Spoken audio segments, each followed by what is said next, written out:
Hello dear fans. How to write a diploma. The diploma work is the final stage of study at the university. It should show how well you have mastered the methods of work in your specialty, how you are able to express your thoughts, as well as your ability to think in an original way.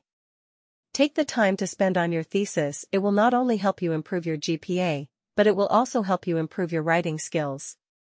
Choosing a work topic.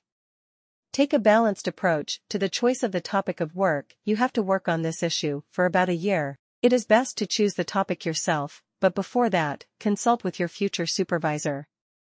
It will help you formulate a problem and choose a topic that, on the one hand, is little studied, and on the other hand, corresponds to the scale of student work. It is advisable that your topic is approved at the beginning of the last year of study, so you will have more time to work. Try to choose not a general, but the most specific topic. It will be easier for you to cover it. Diploma work plan. For effective scientific work, it is best to draw up an action plan. It depends on the specifics of your topic, but you should still start with the selection of literature on the topic. Study what your predecessors did before you. In order not to look through the same book several times, compile a literature catalog. For convenience, it can be issued electronically. For each monograph and article, write down the title, author, year and place of publication, and the number of pages.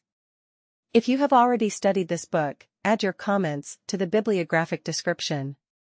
Do not forget to consult with your supervisor along the way. After compiling the bibliography, proceed with the implementation of the practical part of the work.